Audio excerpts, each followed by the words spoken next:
Okay, in this video, I would like to talk about how Tesla and all these other people, such as Marconi, Alexanderson, John Hutchinson, and what they were doing with the Philadelphia experiment and at Montauk, how to get away from this right here. This is AC high frequency radio waves. So we're going to be getting out of this system and into the Tesla scalar system. So let's get started. We're going to start this video off with a quote from Nikola Tesla. Now Nikola Tesla says, "The gift of mental power comes from God, divine being. And if we concentrate our minds on that truth, we become in tune with this great power." Nikola Tesla. So basically, Tesla's monopolar system, it's doing a whole different thing than what's normally being done. Normally you're dealing with quadrupolar polarity, and this other deal, it's all based on this, to where you're going to the square root of 1 equals 1. That's what the other deal is working with. But there's a whole other deal to where it's the complete opposite flip, because it's always doing the war with space and counter space. It's always fighting those two components. So this is taken from Eric Dollard on YouTube. The video is called "History and Theory of Electricity." He says that Steinmetz and Alexanderson had come up with a way to go around all the Tesla and Marconi patents for radio, because they had the lock on everything.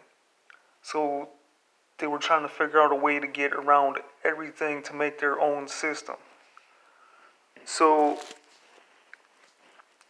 theoretically, he says that this Alexanderson system if it had one antenna in San Francisco and had one in LA, once powered up, you could be standing in two places at once as long as the generators were on. It's the same deal with the Philadelphia experiment and the teleportation component to that. What they did is, in California, where Eric Dollard was working at this RCA Belena's site, they had this whole Marconi system, Alexanderson system, set up with this whole field of antennas. And they had this giant plate in the salt water right off the coast. And these giant plates were these grounding plates, and they're still in the water today. And they were pumping huge amounts of electricity, and they were doing this whole scalar deal. So Dollar says this is an electric structure known as scalar, where there is no variation in space. Here's an example. If there is 100,000 volts at one antenna, T equals 0, meaning there's no time delay. There will be 100,000 volts at the other end, no less. It neutralizes the velocity, or the speed. The velocity in an Alexanderson system has no relationship to the velocity of light, 186,000 miles per second. It's not dealing with that. It's getting out of that.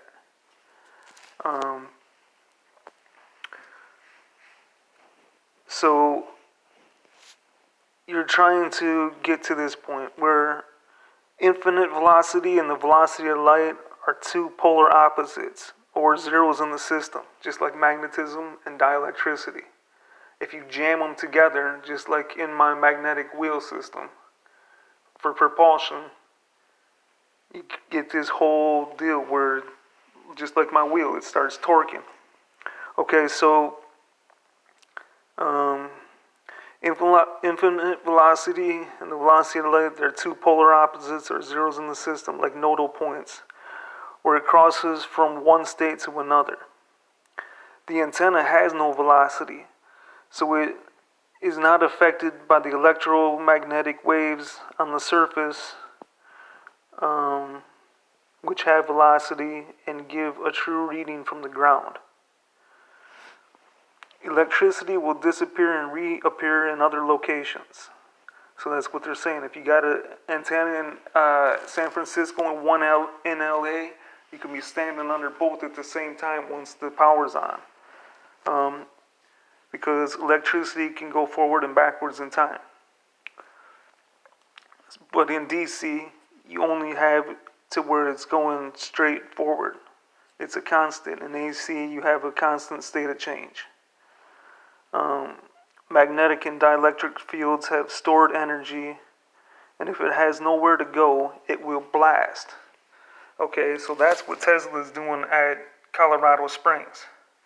He's got his barn, and he's got his antenna with a ball on it, copper ball on the end of it. And he's getting his power from Colorado Springs. They're feeding into it. He's dumping all that electricity into the ground. Okay, so what it's doing, that wave is coming down and spiking once it hits into the bottom of the earth or whatever, and then comes back as lightning at the top. So it's doing a dielectric discharge at the top. He's causing man-made lightning, and that's where he broke the world record for lightning, made by a human.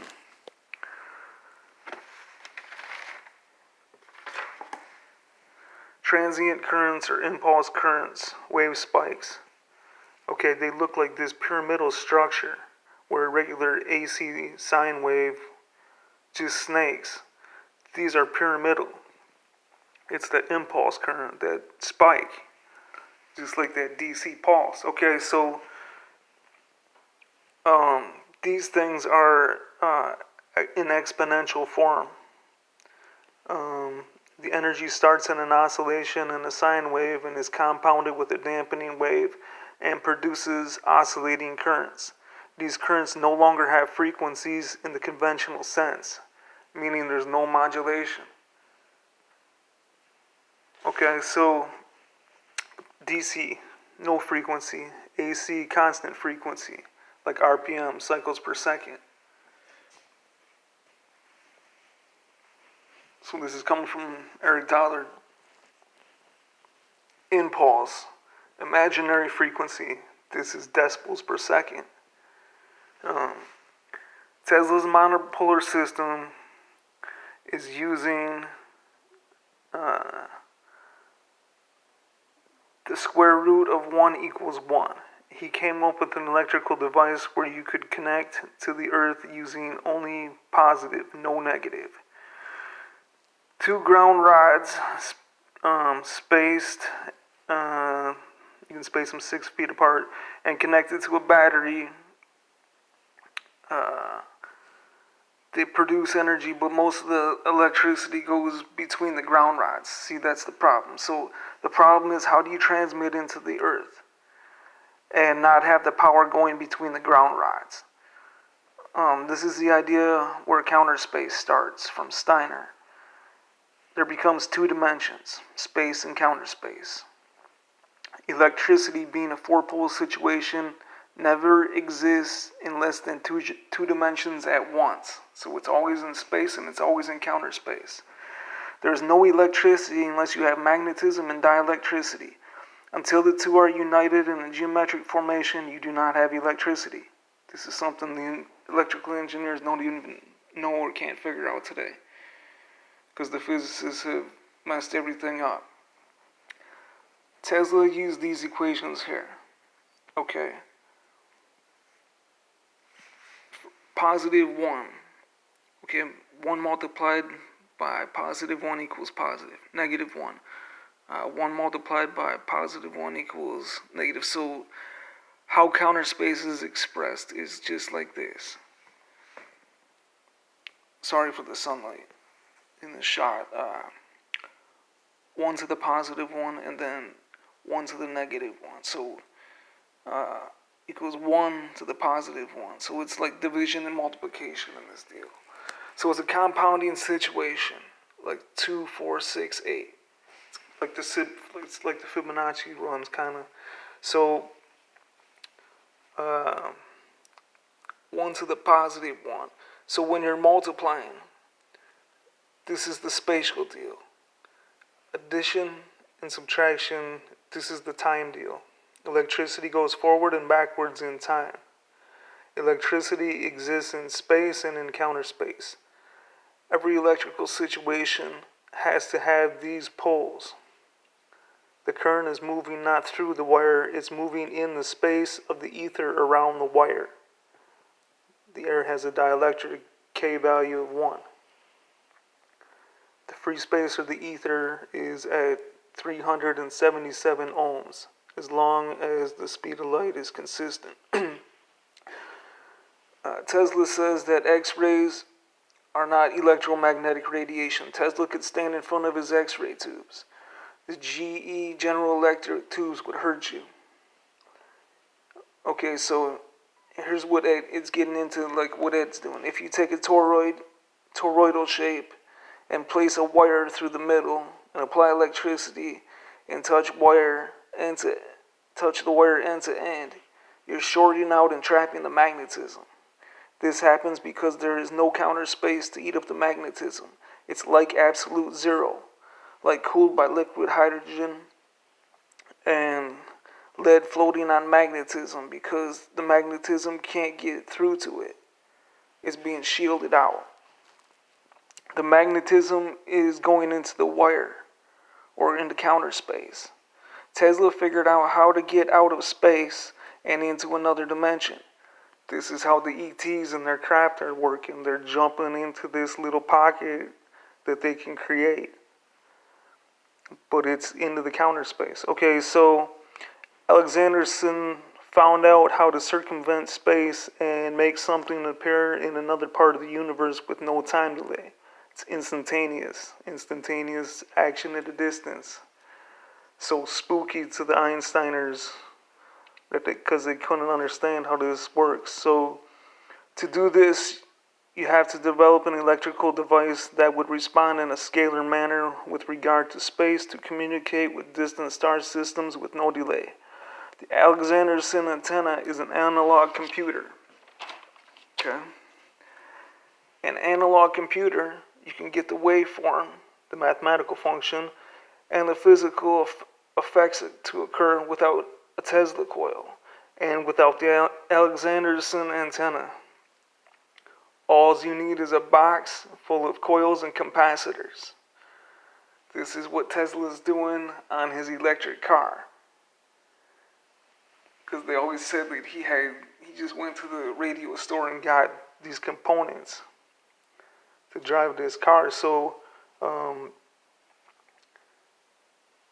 the electrical monopolar field is the creative force, the star which turns planets and galaxies and the universe. This is the mathematical golden ratio, or phi, 1.618.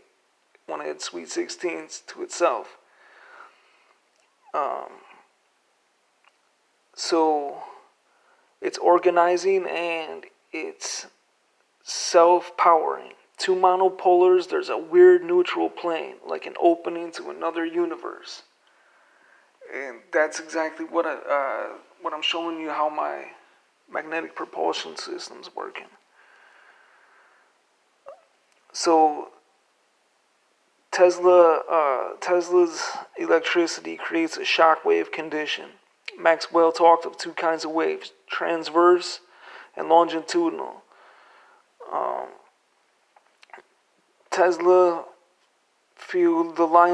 Tesla field lines are both straight or parallel or longitudinal. Tesla found that resonant frequency of a coil and a capacitor. This is the key. and this is how he's running his car. And this is what needs to be observed by anybody that wants to try and do this, because once you could figure out this, you could figure out how to just basically hack into all the power that's already out there and drive your cars for free. Tesla found the resonant frequency of the coil and the capacitor.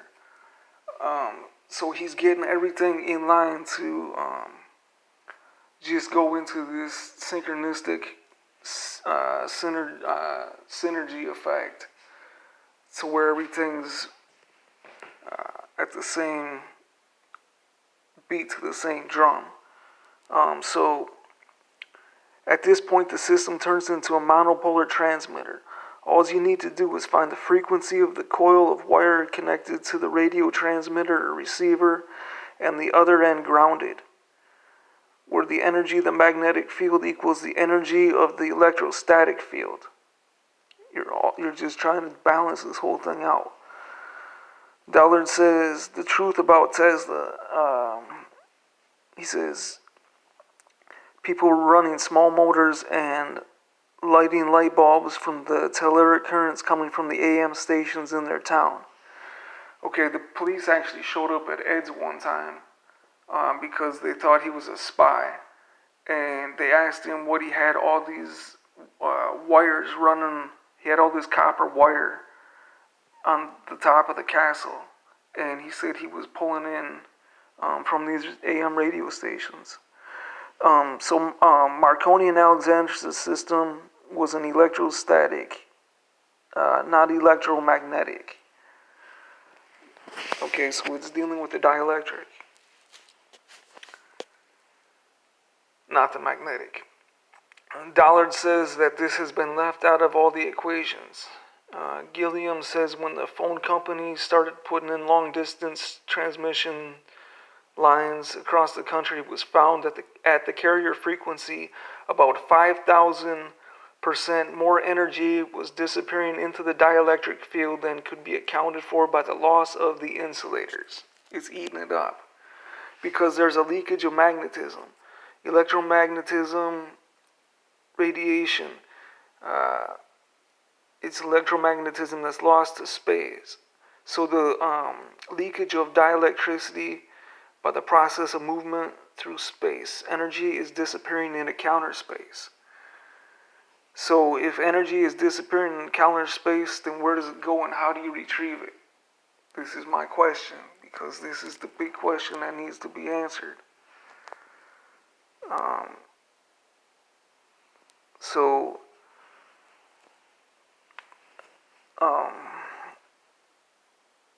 Optics is filled with more mysteries than any other scientific branch. This is where the whole Royal Raymond Rife thing and his microscope comes in.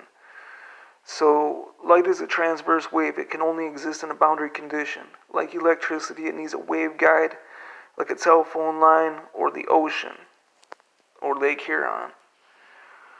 But in a continuous medium with no boundary condition, you can't have a transverse wave. Humans know as much about light as they did in Pythagoras' time. It's all about the so-called lines of force that fill the entirety of space. Okay, so he's talking about this condition here. All these lines of force, so-called, are vectoring back to the 9, the dielectric center. Just like at the center of a circular magnet, there would be no magnetism here. It's all about detaching these lines of force. So that's where we're going to stop for this video, and I appreciate everyone for watching. Thanks.